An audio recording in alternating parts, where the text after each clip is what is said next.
everybody, and welcome back. My name is Melissa, and this year I'm sharing 365 tips for frugal living. And right now I am living on a very tiny grocery budget of $50 a week, and anything left over is being donated, or my normal grocery budget is $50 a week, but I am trying to minimize that and live on an even tinier grocery budget, and then anything over is being donated to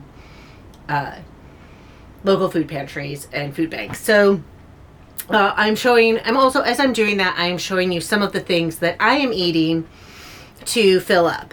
So I am going to be eating some leftover chicken today. So far we've had like burrito bowls and pulled chicken and leftover buns, but I forgot to do that one. And 3 different soups. So today I am going to be, we have these 10-pound bag of russet potatoes that I got for, I can't remember whether it was 99 cents or $1. I think they were on sale for 99 cents, but it could have been $1. But 10 pounds of potatoes is a lot of potatoes. So I'm going to scrub these potatoes up, bake them, and then I am going to have several scooped for my kid to have potato skins tomorrow afternoon for lunch. And I will link the potato skins video to this if I remember. But I will, I'll kind of just show you. I mean, it's not anything crazy. I'm going to wash the potatoes, poke the potatoes, bake the potatoes, cut the potatoes open, and then load them with the meat. So, okay, so I am going to find some of the biggest potatoes I can find and scrub those up.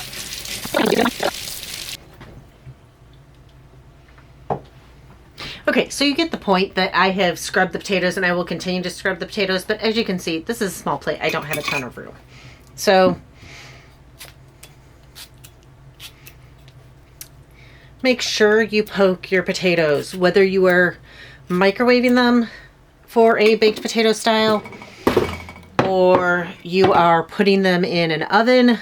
Make sure that you poke them. If you do not poke your potatoes before you put them in the oven or the microwave, steam will build up and they will explode.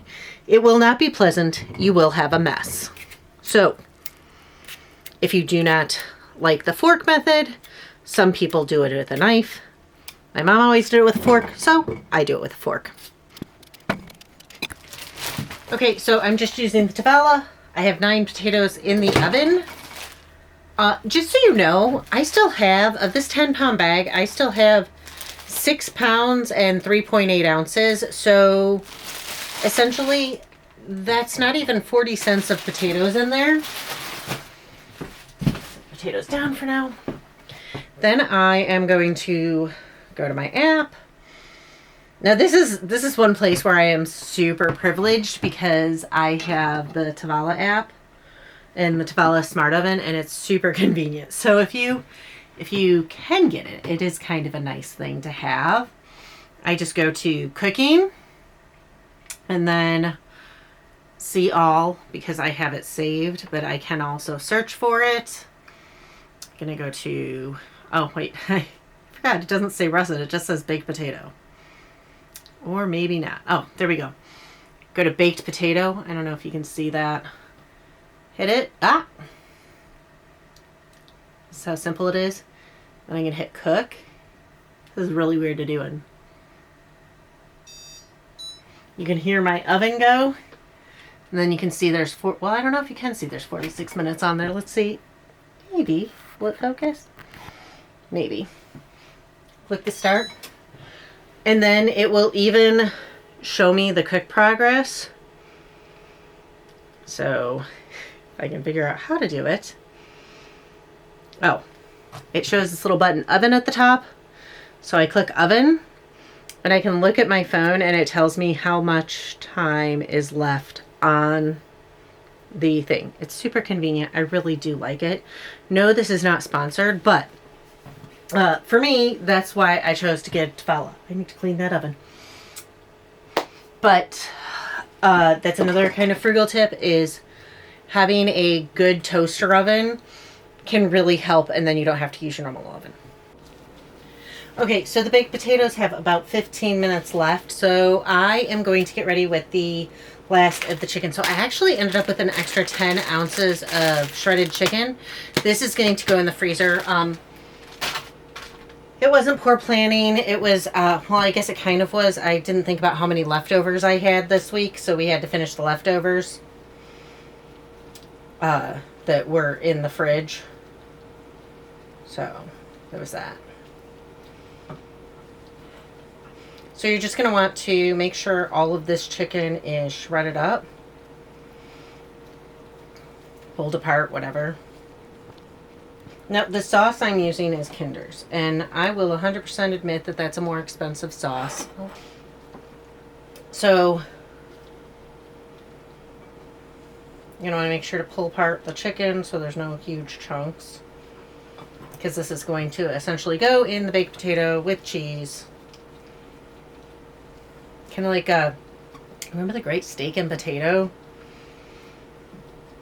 Well, I don't know. If you're young, you might not. But growing up in the mall, and they would take like a great big potato and they would load it with some sort of meat. I'm choosing to have like a barbecue style pulled chicken in it. And cheese. I'm not using cheese sauce. I'm using real cheese. I might throw some bacon in it. Okay. So this, and yes, I am using the Kinder's. That is my, we like the gold sauce. That is our preferred. You can also get whatever generic barbecue sauce and everything. It's just that this is what I already had.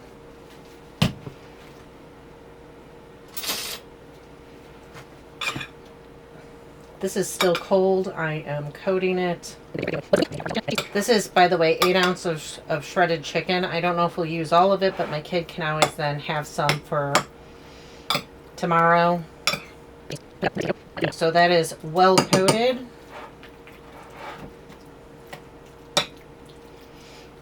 And just in case anybody wants to comment on the expensive fancy dish, yes, I do recognize that it's an antique. I paid $0 for it. This has been in my life, all of my life. It was my grandma's. So, that is in the microwave. I may finish it off in the oven. I'm going to leave the barbecue sauce out in case we want extra on our potatoes. And that'll finish up, and then I will show you how I kind of put it all together. Okay, so the potatoes are done in the oven. I would actually shred the mild cheddar to go with the potatoes, because I prefer, with this meal, I prefer more mellow cheese. But I have this open still, so I am going to use this. I will save that for another meal, but I have to use up what I already had open. But yes, you could absolutely afford to buy this stuff. So I will set these aside for now. Pull the potatoes out. I already got the potatoes set for the, can't think what it's called, for the potato skins. So, set the tray aside. I'm going to want to just, kind of, they're hot, but I'm just going to kind of want to mush them just a bit. God, this one's like really, really hot.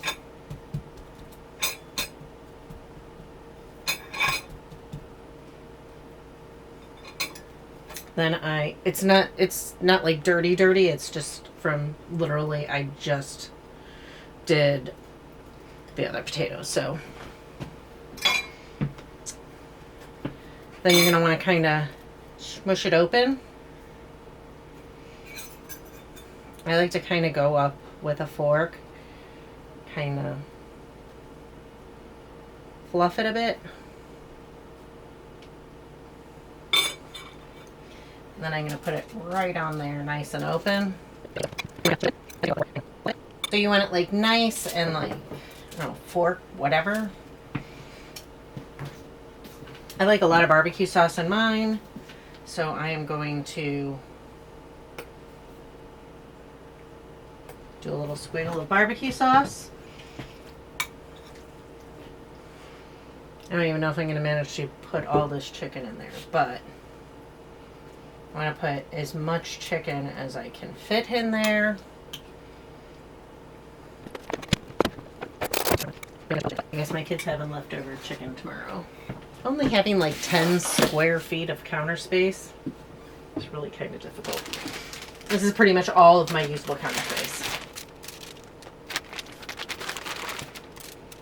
Now, because we had so much cheese left over from our other recipes, I would, even having shredded the new one, I would still be able to do that. And you can see I still have, I mean, this had just been opened, so there wasn't a lot out of it, but I still have like half a bag of shredded cheese there. A few bacon bits on the top. I don't know why. I just like them. I'm going to put them back in the oven. I'm going to set it for 10 minutes, but I'm going to keep an eye on it and check it after 5. Okay, I'm going to pull the potatoes out now.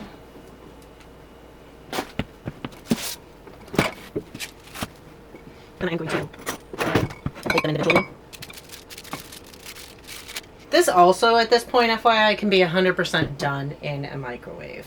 So, like, if it's summer and you're doing this and you've already cooked the chicken, you can microwave the chicken with the barbecue sauce. You can microwave the baked potato for 5 to 8 minutes, depending on the size. You can microwave it with the cheese and bacon. I just, because it's cool out, chose to use the oven.